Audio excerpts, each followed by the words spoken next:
Hi வணக்கம், நான் உங்கள் செல்வி வந்தாச்சு. இன்றைக்கி நம்ம வீட்டு ரொட்டீன் என்னென்னு பார்த்துடலாமா? வாங்க பார்க்கலாம். பாருங்களேன், நம்ம வீட்டு மல்லிகைப்பூவை, அந்த மல்லிகைப்பூ நிறைய பூத்துருக்குங்க.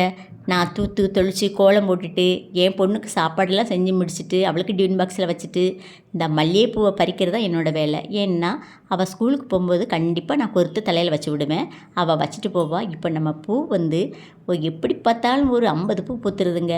அட்டகாசமாக பூத்துருக்கு பாருங்களேன். பார்க்குறதுக்கே அவ்வளோ ஒரு அழகாக இருக்குது. நம்ம வீட்டு பின்னாடி போயாச்சுன்னா அவ்வளோ ஒரு மணமாக மணக்கும். பிள்ளையார் கோயில் கீழே இருக்குது. நம்ம மாடியிலேருந்து பார்த்தாலே நம்ம சாமி காலையில் எந்திரிச்சு சாமிக்கு ஒரு கும்பிடு போட்டுட்டு தான் நம்ம வேலையை தொடங்குறது. ஏன்னா அவர் ஆசீர்வாதத்தால் தான் நம்ம இந்த அளவுக்கு இருக்கிறோம். பாருங்களேன், இந்த பூ வந்து அவ்வளோக்குள்ளே பூத்துருக்கு.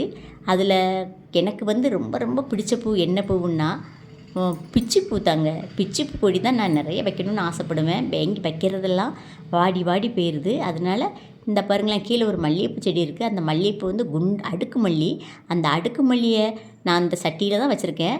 அது வெயில் இல்லாமல் தான் அது வந்து பூக்கவே மாட்டுக்கான். ஒரு 50 மொட்டு வச்சுருக்கேன். ஆனால் 50 மொட்டு அப்படியே இருக்குது, பூக்கவே இல்லை.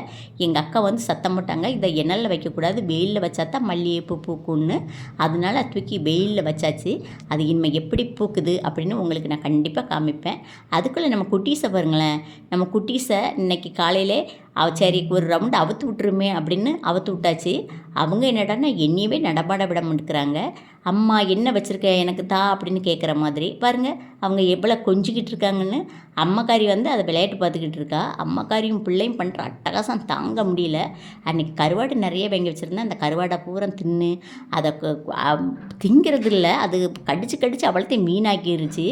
நம்ம அவுத்து விட்டாச்சுன்னா அப்படி வீணாக தான் ஆக்குவாங்க. அதனால தான் அவங்கள நான் கெட்டியே போட்டிருக்கேன். சரிங்க, நம்ம இனிமேல் என்ன வேலை பார்க்கலாம் அப்படின்னா அதுக்கு நம்ம வருவோம். பாருங்களேன், இன்றைக்கி கருவேப்பிலை உருண்டை தான் பண்ணணும் அப்படின்னு வேலை ரெடி பண்ணாச்சு. வேலைக்கு ஆட்கள்லாம் வந்தாச்சு.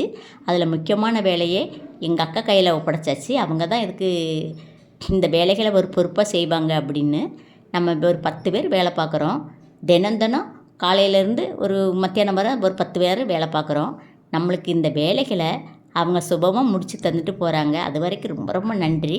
ஏன்னா நம்ம மட்டும் ஒர்க்கில் இருந்தால் போதாது, நம்ம கூட சேர்ந்தவங்களும் இருந்தால் தான் அதில் நம்மளுக்கு ஒரு பிடித்தரமாக இருக்கும். அதனால் அவங்க கடமைகளை அவங்க கண்டிப்பாக நல்ல விதமாகவே செஞ்சுக்கிட்டு இருக்காங்க. நம்ம வந்து இப்போ ஒரு சின்ன இதாக தான் நம்ம ஆரம்பிச்சிருக்கிறோம். இதை பெருசாக கொண்டு போகிறது கடவுள் கையிலையும் மக்களான உங்கள் கையிலையும் தான் இருக்குது.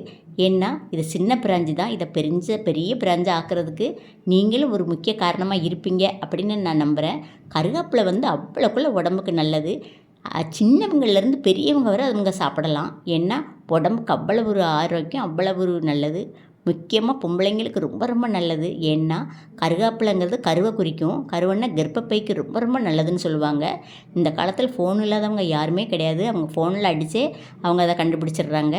இதுக்கு கருவேப்பிலை லட்டு போடுறதுக்கு என்ன காரணம்னா, ஒருத்தவங்க கேட்டிருந்தாங்க, நீங்கள் எந்தத்தான் செய்வீங்களா, ஊறுகாய் தான் செய்வீங்களா, கருவேப்பிலை வச்சு எதுவுமே செஞ்சு தர மாட்டிங்களான்னு. ஏன் செஞ்சு தர மாட்டோம் தான் செய்கிறோம் அப்படின்னு அவங்களுக்கு ஒரு வித்தியாசமான சுவையில் நாங்கள் செஞ்சு வச்சுருக்கோம். உண்மைக்குங்க அவ்வளோக்குள்ளே அட்டகாசமாக இருக்குது. அவ்வளோக்குள்ளே கலர்ஃபுல்லாக சூப்பராக இருக்குது. ஏன்னா எல்லாமே நம்ம தான் செய்கிறோம். நம்ம வெளியே நம்ம அதை கொடுத்தோம்னா இந்த ருசி இந்த மனம் எல்லாமே மாறிடும். அதனால் எல்லாமே நம்ம வீட்டில் வச்சே தான் செய்கிறோம். இப்போ சின்ன சின்ன வேலைகளை நம்ம கைக்குள்ளே வச்சு நம்மளே தான் செஞ்சுக்கிட்டு இருக்கோம். பாருங்களேன், நம்ம வெளியே கூட திரிக்க கொடுக்கறதில்ல, நம்மளே திரிச்சிருவோமே அப்படின்னு. இந்த குட்டீஸ்களை பாருங்கள், அதுவும் வந்து வேலை பார்த்துக்கிட்டு இருக்குது. பாருங்கள், இந்த லட்டு உருண்டை இவ்வளோ அழகாக இருக்குதுன்னு பாருங்களேன்.